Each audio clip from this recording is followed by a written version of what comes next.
So, hello everyone.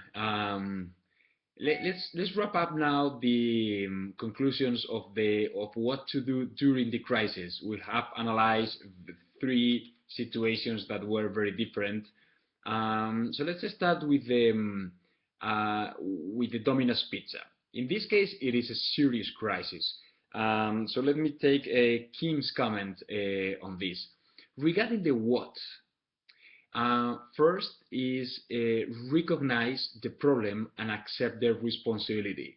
Even if if it depends on the franchise, the problem now is of the brand, is of Domino's Pizza. So taking responsibility.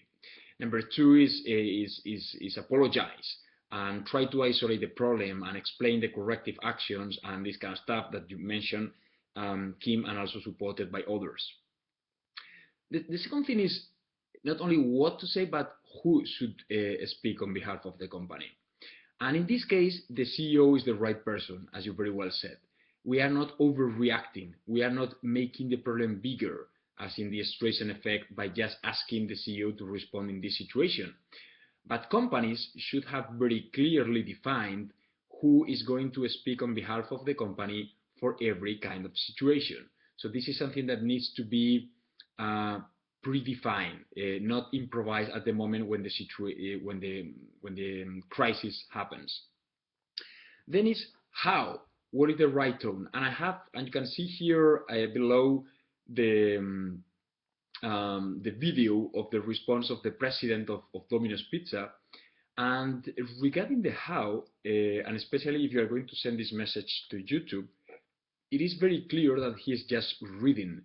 So the tone should be close, should be authentic, and should be firm as well. No, but the tone depends very much on the media in which you are going to broadcast your message. So if in this case includes YouTube, that should be the right tone.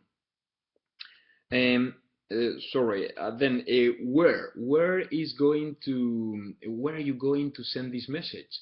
The answer here is exactly in the same media as the crisis happens.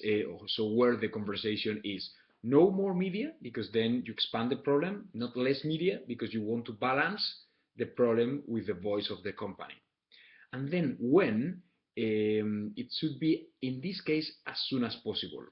In some of the cases, it's just you need to be more prudent and wait and see what happens. Or in some others, you say nothing, okay? But in this case, it's clear. And if you look at the response, it is like 3 days later when the first video was posted to YouTube. So 3 days is like too much. People expect companies to respond in a matter of hours. But in order to do all of this, you need to have a crisis management plan with all these five aspects very clearly defined. Okay, so things happen very quickly in the social media and especially now with mobile devices. So this potential crisis need to be anticipated and the response and the protocol of responding very clearly articulated. Um, in the second situation, in the EA Sports, I mean, you're right. This is not a crisis. This is a regular problem. But the thing here is that you have a bunch of heavy users, opinion leaders maybe, talking about your brand. So you can take that as your advantage, for your advantage, okay?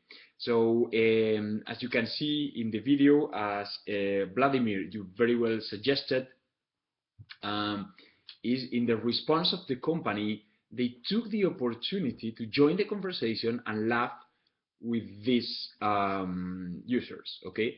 So here you could perfectly have done nothing. You just fix the bug, say sorry or whatever, and that's it. But they were very smart in capitalizing a conversation that was already taking place and using sense of humor in order to very well position the tone of the brand, no? Which is very appropriate for the kind of product that they are selling. So very good comment here by Vladimir. And then in the third situation, the body form, it was kind of similar to the user shot. Okay, So a user is just making fun out of the ads that Bodyform is doing, and then suddenly getting a lot of likes because people find it funny, resonate with that story, and so on. Okay, so here they capitalize the opportunity again to make fun out of it. Okay, and actually the woman that you can see in the video of the response of Bodyform is an actress playing the role of um, the CEO of Bodyform, but they do it very well. Okay, so this is the point. The community manager that we were talking in the previous thread, we said we need social listening tools and we need community managers. One of the characteristics of the community manager is that it needs to have the sensitivity to know when to use sense of humor and when to just do a quick, serious response, apologize, and forget about it. Okay. So these are some of the considerations of three very different situations. But the most important learning here is that we need to have a crisis management plan with all these 5 aspects predefined because things happen and spread very, very quickly in social media. Now, we're moving to the last part of the discussion, which is, okay, once the crisis has passed away, do I need to do anything or I just forget about it? Let's go for it.